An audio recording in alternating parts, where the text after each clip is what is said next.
Doctor B N Ramesh గారు ఆ groups ఉన్నాయి కదా, ప్రత్యేకించి కొన్ని ఆ గ్రూప్స్ ఎలా టెర్రరిజానికి సంబంధించి మాట్లాడుతూ పక్కనే వాళ్ళకి సానుభూతిపరులుగా వ్యవహరిస్తూ మీ కుటుంబాల్లో కానీ మీ సన్నిహితుల్లో కానీ ఎవరైనా టెర్రరిస్ట్ యాక్ట్కి బలయ్యారా?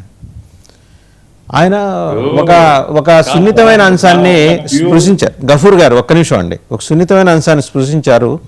సో నేను ప్రస్తావన చేయాల్సి వస్తుంది. లాస్ట్ మై కజిన్ సిస్టర్ అండి, దిల్షునగర్ బాంబ్ బ్లాస్ట్లో నాకు తెలిసి ఆ పెయిన్.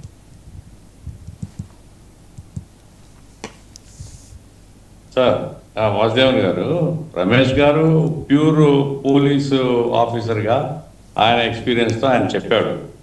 ఇప్పుడు నిజంగా పోలీస్ ఆఫీసర్స్ అందరూ ఇంత చక్కగా ఆయన చెప్పినట్లుగా చేస్తే ఈ దేశంలో ఈ దౌర్భాగ్యం మనకెందుకు వస్తుంది? కేవలం పోలీస్ మీదనే ఆధారపడలేదండి, పోలీస్ మీదనే మొత్తం సమాజం ఆధారపడలేదు.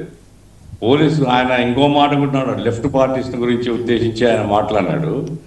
లెఫ్ట్ పార్టీస్ ఆయన వెస్ట్ బెంగాల్ డీజీపీగా పనిచేస్తే ఎక్కడ లెఫ్ట్ పార్టీస్తో తగాదు వచ్చిందో నాకు తెలియదు. లెఫ్ట్ పార్టీస్ మా పతనం లేదా మేము అక్కడ మైనస్ కావడానికి కారణం ఏంటంటే కంప్లీట్గా పోలీసు వాళ్ళ మీదనే ఆధారపడినాం అనేది మాకు ఉండేటువంటి పెద్ద బలహీనత, మా ప్రభుత్వం మీద ఉండేటువంటి పెద్ద ఆరోపణ. పోలీసు వాళ్ళు ఏం చెప్తే అది విన్నారు. మరి ఆ రకంగా విన్నా ఏం పరిస్థితుల్లో బెంగాల్ ఏం గొప్ప పరిస్థితులు ఏం లేవు. నా పాయింట్ ఏమంటే ఇక్కడ తగాద కోసం కాదు నేను చెప్పేది సార్. ఇప్పుడు హవాలానో ఉమెన్ ట్రాఫికింగో లేకుంటే ఇంకోటో అనేది టెర్రరిజానికి ఫండ్స్ ఇవ్వచ్చు, టెర్రరిజానికి తోడ్పడవచ్చు. బట్ టెర్రరిజం అనేటువంటిది ఇప్పుడు మతపరమైనటువంటి ఉద్రిక్తత, మతపరమైనటువంటి భావజాలంతో ప్రజల లేదా యువకుల యొక్క మెదడును రాంగ్ డైరెక్షన్లో తీసుకొని పోవడం వల్ల తలెత్తున్నటువంటి ఒక ప్రమాదం. ఇక్కడ వాసుదేవన్ గారు మీరు ఇజ్రాయెల్ పట్ల సింపథెటిక్గా మాట్లాడారు. నాకేం సింపతి లేదండి ఇజ్రాయెల్ పట్ల. ఇప్పుడు ఐ రెస్పెక్ట్ యువర్ అబ్జర్వేషన్స్ అండి. మీకు సింపతి ఉండాల్సిన అవసరాన్ని కూడా నేనేం చెప్పను. మీ అభిప్రాయాన్ని మీరు నిర్ద్వంద్వంగా చెప్పచ్చు. ఇప్పుడు ఒక్క అమెరికా తప్ప ప్రపంచమంతా 2 స్టేట్ సొల్యూషన్ చెప్పారు. వింటున్నారా? తెందినాము. నీకేం అధికారం ఉంది? పాలిస్తున్న 70,000 మందిని గాజా నగరం చెప్పినారు. మనిషి ఆదనం 70,000 మంది వైమానిక దళాలను పెట్టి చంపేసి పరుగులు పెడుతున్న వాళ్ళ మీద బాంబులు వేసి పిల్లల్ని చిన్న.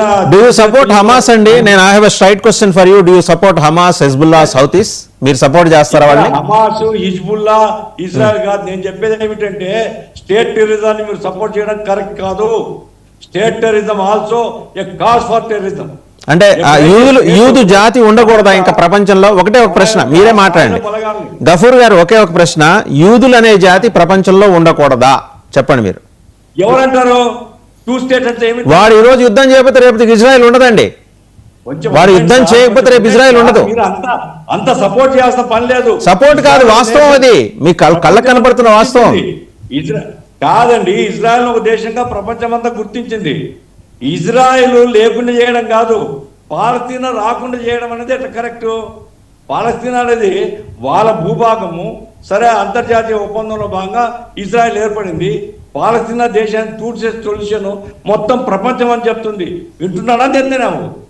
కాబట్టి నెతన్యాహు చర్యల వల్ల కూడా యూదుల మీద వ్యతిరేకత పెరగడానికి ఇప్పుడు నరేంద్ర మోడీ గారు భారత ప్రభుత్వం ఐక్యరాజ్య సమితిలో పాలస్తీనాను బలపరిచింది, 2 స్టేట్ సొల్యూషన్ అంగీకరించింది.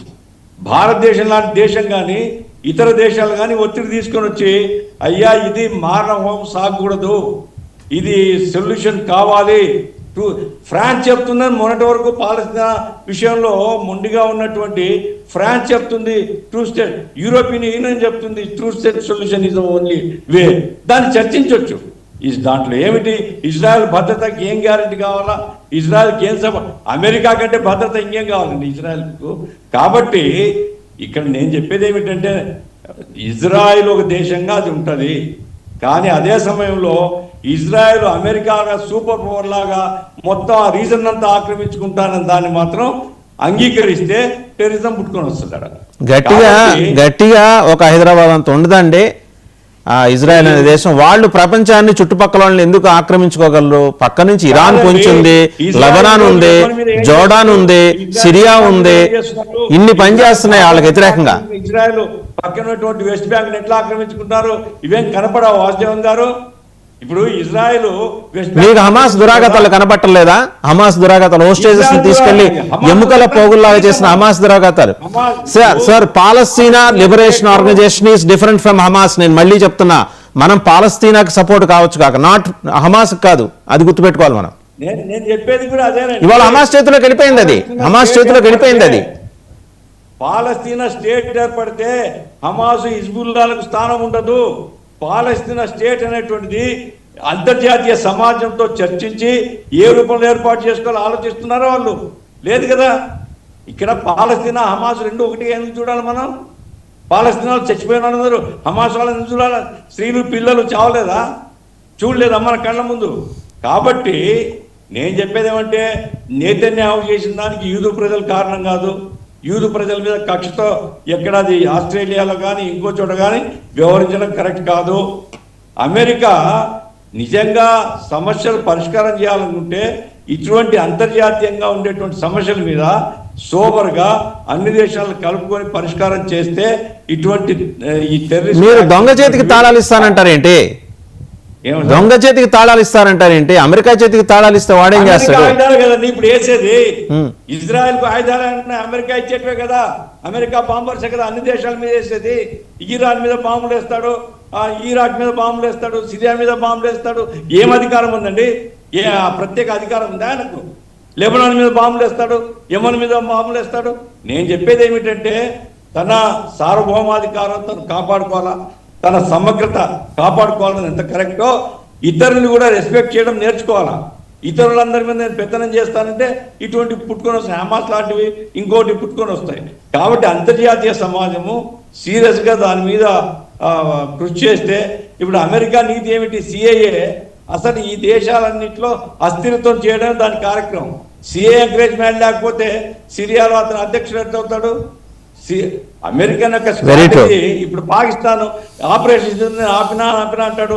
చాలా బ్రాడర్ కాంటెక్స్ట్ లో చూస్తే సార్, బ్రాడర్ కాంటెక్స్ట్ లో అసలు ఆసియా బాగుండటం, ఆసియా పసిఫిక్ రీజియన్ బాగుండటం అమెరికాకి ఇష్టం లేదు.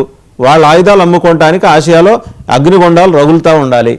రైట్, ఒకసారి టైం కూడా అయిపోతుంది. ఏంటంటే ఇప్పుడు ఆ అసిఫ్ను పిలిచి ఖబర్దార్ ఇండియా విషయంలో నీ లష్కరే తోయిబా లేకుంటే నీ జైషే మహమ్మద్ వాళ్ళ యాక్టివిటీస్ ఉంటే మాత్రం మేము నీ మీద యాక్షన్ తీసుకుంటామని పద్ధతితో బెదిరించమనండి. వాళ్ళ అల్లుడికి వ్యాపారాలు ఉన్నాయి కదా అక్కడ పాకిస్తాన్ లో. 11,000 కోట్ల రూపాయలు ట్రంప్ అల్లుడికి వ్యాపారాలు ఉన్నాయి. ట్రంప్ అల్లుడికి వ్యాపారాలు ఉన్నాయి పాకిస్తాన్ లో. ఎందుకు చేస్తాడు ట్రంప్? పాయింట్ ఏమంటే సార్, ఇటువంటి స్వార్థపరమైన కారణాలతో అంతర్జాతీయంగా ఇటువంటి దుర్మార్గాలు జరుగుతున్నాయి. సాధారణ ప్రజలు సఫర్ కాకూడదు, సాధారణ ప్రజల మీద దాడులు జరగకూడదు. ప్రభుత్వాలు చేసే అన్యాయాన్ని అంతర్జాతీయ సమాజము అదుపు చేసేటువంటి పద్ధతిలో కనుక ఏదైనా మెకానిజం డెవలప్ అయితే ప్రపంచవ్యాప్తంగా. ఒకసారి రవికిరణ్ గారి దగ్గరికి వెళ్దాం. రవికిరణ్ గారు, శాంతి కోరుతాం దాని అర్థం టెర్రరిజాన్ని బలపరచడం కాదు. మానవ జాతి శాంతి కోరుకుంటున్నాం, శాంతితో సహజీవనం కావాలా, అందరూ కలిసి రైట్. గఫూర్ గారు, మన రవికిరణ్ గారు మాట్లాడతారు ఒకసారి. రవికిరణ్ ఆస్ట్రేలియాలో ఒక్క నిమిషం రవికిరణ్ గారు, ఆయన చెప్తాను. ఒక్క నిమిషం సార్. గఫూర్ గారికి పెద్దలు వారికి నమస్కారం చేస్తూ ఒక విషయం చెప్తారు సార్. నేను వెస్ట్ బెంగాల్లో పనిచేసినప్పుడు లెఫ్ట్ ఫ్రంట్ ఉండేది. మన లెఫ్ట్ ఫ్రంట్ మన కమ్యూనిస్ట్ పార్టీలు చాలా డిఫరెంట్ సార్. వీళ్ళలో బ్రహ్మాండమైన వ్యక్తులు ఉన్నారు. వాళ్ళందరికీ కూడా నా నమస్కారం తెలియజేస్తాను. నేను చెప్పింది ఒక రెస్పాన్సిబుల్ సిటిజన్ గా చెప్పాను నా విషయాలు. మీరు దాన్ని దయచేసి పర్సనల్ గా నేను I got extraordinary relations with all political parties. రెండో విషయం కూడా మీరు చాలా మంచి విషయం చెప్పారు. ఏంటంటే ఎస్, మనం ఏంటంటే మనం ఇక్కడ ఏం చేసుకోండి, ఒక విషయం మీరు నా దృష్టి తీసుకొచ్చారు, అందువల్ల మీకు థ్యాంక్స్ చెప్తూ ఆ విషయం క్లారిఫై చేసి నేను ముగిస్తాను. ఏంటంటే అమెరికా వాడు చెప్పడం బాగుందన్నారు, మీ intention, I salute your intention. కానీ ఒకటి సార్, మన దేశం వచ్చిందే వాడి దయాభిక్ష వల్ల, తెల్లోడి దయాభిక్ష వల్ల వచ్చింది మన దేశం. దానికి అలా కాకుండా మనం ఈ రోజున 1947 India is different from 2025 Bharat sir. ఇది భారత్, ఇది హిందుస్థాన్ కూడా కాదు, ఇది భారత్. ఈ భారత్ లో అబ్దుల్ హమీద్ కి మనం రెస్పెక్ట్ ఇస్తాం, ఏపీజే కలాం కి రెస్పెక్ట్ ఇస్తాం, అలానే షానవాజ్ ఖాన్ ని మనం రెస్పెక్ట్ ఇస్తాం. మా గురువు గారు చంద్రశేఖర్ ఆజాద్ తో నేను వారి ఫోటో తీసుకుని తిరుగుతానప్పుడు వారికి అనుంగు శిష్యుడు అయినటువంటి ఖాన్ గారు, వారికి కూడా మనం ఎంతో రెస్పెక్ట్ ఇస్తాం. ఇక్కడ ఈ not question of any religion sir. నా ఉద్దేశంలో భారతదేశం లాంటి దేశాలు ప్రపంచానికి ఈ టెర్రరిజం ని సమూలంగా నాశనం చేసే దిక్కుకి వైపు లీడర్షిప్ ఇచ్చే రవికిరణ్ గారు కూడా మాట్లాడాలి ప్లీజ్. రమేష్ గారు మాట్లాడిన దానికి ఒక మాట నేను, ఎందుకంటే రవికిరణ్ గారి సమయం తీసుకోను, ఆయన కూడా సమాధానం చెప్తాడు ఆయనకు రిలేటెడ్. ఎందుకంటే బిఎన్ రమేష్ గారు ఆయన ఒక డీజీపీగా యాంటీ టెర్రరిస్ట్ యాక్టివిటీస్ వీటి మీద అబ్జర్వేషన్ తో ఆయన చాలా విషయాలు చెప్పారు. ఆయన తీసుకున్నటువంటి ప్రధానమైనటువంటి అంశాలు అసలు టెర్రరిజానికి కారణం ఏంటి, 4 రీజన్స్ తీసుకున్నారు. ఆ 4 రీజన్స్ హవాలా, అదే డ్రగ్స్, అదే విధంగా ఆర్మ్స్, అదే విధంగా హ్యూమన్ ట్రాఫికింగ్. ఇవన్నిటిని నిరోధించాల్సినటువంటి బాధ్యత ఉందండి ప్రభుత్వాలది కాదా? ప్రభుత్వాలు వీటిని గిన నిరోధిస్తే అంటే టెర్రరిజం మీకు అవకాశమే లేదు అనేటువంటిది మనం ఇక్కడ గమనించాల్సినటువంటి. అసలు ప్రపంచ టెర్రరిజం, ప్రపంచ ఇతర దేశాలు మనకు సంబంధించినటువంటి విషయంలో ఈ 4 విషయాల్లో మనం వాటిని నిరోధించేటువంటి విషయంలో మన ప్రభుత్వాల యొక్క చర్యలు ఏ విధంగా ఉంటున్నాయి, అంటే ప్రభుత్వాలు దీనికి బాధ్యత కాదా అనేటువంటిది కూడా మనం చర్చిద్దాం. రైట్. రవికిరణ్ గారు ప్లీజ్. సార్, ఇప్పుడు ఆస్ట్రేలియాలో జరిగినటువంటి టెర్రరిస్ట్ అటాక్ లో ఆ నవీద్ అక్రమ్ గురించి already Australia security intelligence organisation, ASIO అంటారు, ఆసియాలో అక్టోబర్ 2019 ఇతని మీద అనుమానాలు. అక్టోబర్ 2009 అంటే అప్పుడు ఆ నవీద్ వయసు 18 ఏళ్ళు 19 ఏళ్ళు అయి ఉంటుంది. అంటే ఆ చిన్న వయసులోనే ఇతని మీద అనుమానాలు వచ్చాయి. వాళ్ళు ఇతని ట్రాక్ చేసి ఓకే ఇతని యొక్క భావజాలం డిఫరెంట్ గా ఉన్నా ఈ టెర్రరిస్ట్ పనులు చేయలే అని చెప్పేసి వదిలేశారు. ఇప్పుడు ఆ విషయం ఆ దేశ ప్రధానమంత్రి మన ప్రెస్ మీట్ లో చెప్పారు. ఇప్పుడు చెప్పండి, ఇప్పుడు ఇంటెలిజెన్స్ ఆర్గనైజేషన్ ఆస్ట్రేలియా మరి మాది గొప్పది చేస్తారంటారు కదా, మరి అన్ని తెలుసుండి ఇటువంటి వ్యక్తిగత ట్రాక్ ఉండి కూడా వాళ్ళు చేయలేకపోయారు. ఈరోజు భారతదేశంలో ఓకే టెర్రరిజం పుట్టింది ఇక్కడ బీజేపీ ప్రభుత్వం వచ్చాక కాదు, లేకపోతే అది ఇప్పుడు పుట్టింది కాదు, ఒక 40-50 ఏళ్ళుగా జరుగుతుంది. సీక్వెన్స్ ఆఫ్ ఈవెంట్స్ తీసుకుంటే ఈ 11 ఏళ్లలో ఈ టెర్రరిస్ట్ బ్లాస్ట్లు తగ్గినాయా లేదా? ఈరోజు ఢిల్లీ బ్లాస్ట్ జరిగింది, తప్పే, మీ ప్రభుత్వాన్ని నిందించే తప్పేం లేదు, నేను కాదను. దాంతో పాటు దీని వెనుకున్నటువంటి నెక్సెస్, డాక్టర్ నెక్సెస్ ని పట్టుకుంటమే కాదు 5-6 వేల కిలోల వాళ్ళ యొక్క ఈ పేలుడు పదార్థాన్ని స్వాధీనం చేసుకొని మొత్తం క్రాక్ డౌన్ చేస్తారు. ఇదే విషయాన్ని ఈ రకంగా ఇంటెలిజెన్స్ కార్యక్రమాల్ని ఏ రకంగా నిరోధిస్తున్నారని చెప్పేసి దురంధర్ సినిమా, నేను సినిమా చూడను, మొన్న వెళ్ళాను, దురంధర్ సినిమా అద్భుతంగా తీశారు.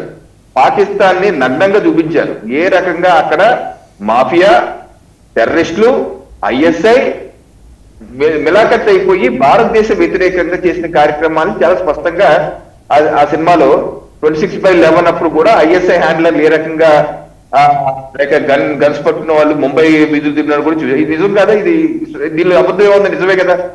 నేనేది ఏంటంటే ఈ సినిమాను కూడా దీన్ని తప్పుగా చూపిస్తున్నారనే బ్యాచ్ భారతదేశంలో తయారయ్యారు.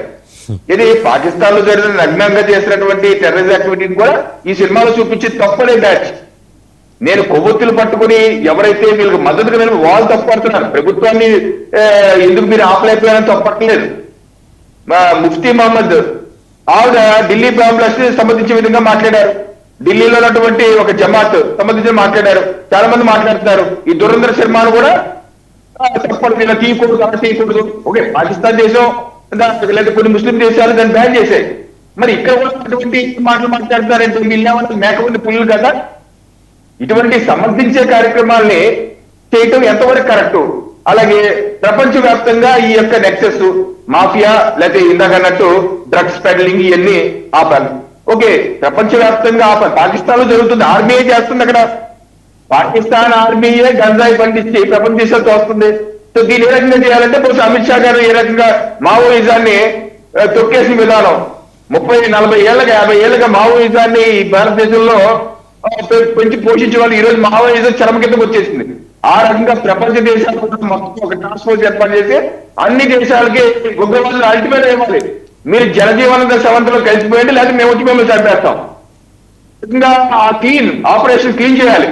ఆ రకంగా ఒక ఫోర్స్ ఏర్పాటు చేసుకుని అమిత్ షా గారి నుంచి ఇన్స్పిరేషన్ తీసుకొని ఆ రకంగా అన్ని దేశాలు ఒక టాస్క్ ఫోర్స్ ఏర్పాటు చేసి మొత్తం మీరు కలిసిపోతే ప్రజలు కలిసిపోండి, లేకపోతే మేము చనిపోతాం. వేరే కాదు ఈ యొక్క ఉగ్రవాద చర్య ఆర్గనైజేషన్ లష్కర్ తోయిబా కావచ్చు, ఐసిస్ కావచ్చు, లేదా హిజ్బుల్ ముజాహిదీన్ కావచ్చు, జైషే మహమ్మద్ కావచ్చు, సిమి కావచ్చు, లేదా పిఎఫ్ఐ కావచ్చు, ఏదో కావచ్చు, మీరు మానేయండి లేకపోతే మేము చనిపోతాం. ఈ యొక్క సింగిల్ జెండాతో ఒక 5-6